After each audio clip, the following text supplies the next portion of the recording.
Renz Abando ayaw nang maglaro sa KBL, maglalaro sa ibang liga. At NBA star Dwight Howard makakapaglaro na sa PBA. Pero bago ang lahat, hit the like, mag-subscribe for more basketball updates. So tuluyan na ngang natapos ang 2-year deal contract ni Renz Abando sa anyang JKJ Red Boosters.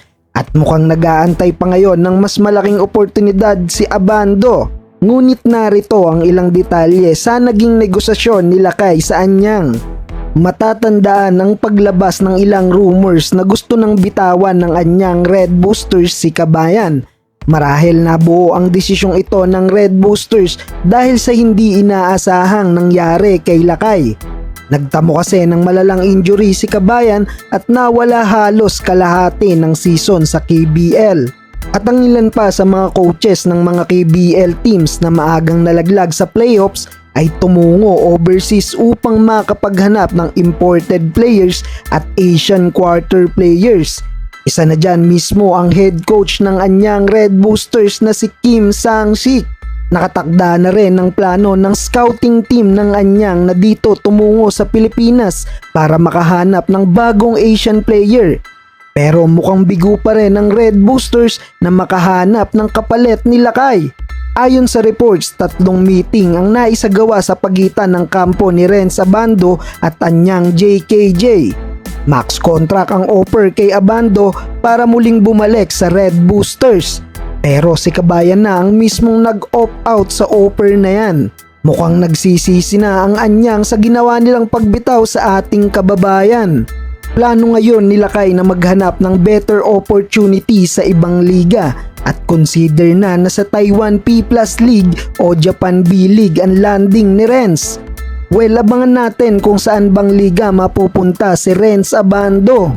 Puntahan naman natin ang posibleng paglalaro sa PBA ng former NBA champion Dwight Howard. Matatandaan ang naging pahayag ng NBA star ng kagustuhan netong maglaro sa ating pinakamatandang liga dito sa Pilipinas, ang PBA. Pero hindi ito natuloy mga idol dahil sa height limit rule ng PBA. Listed 6'10" kasi si Dwight Howard at 6'9" lang na import ang pwedeng makapaglaro sa PBA. Ang pahayag na to ng 3-time NBA Defensive Player of the Year Dwight Howard ay mukhang naging wake-up call sa PBA at kay Commissioner Willie Marshall.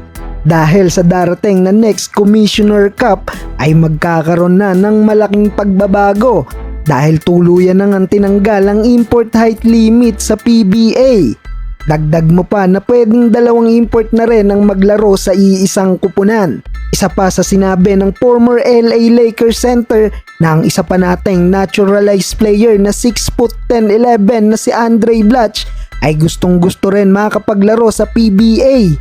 Matagal nang naghahanda si Kuya Dre na maging import sa ating pambansang liga pero hindi nabibigyan ng pagkakataon si Andray Blatche. Siguradong excitement ang dala nito para sa mga Pilipino basketball fans dahil maaari nating makita sa PBA ang Twin Towers ni Andray Blatche at Dwight Howard.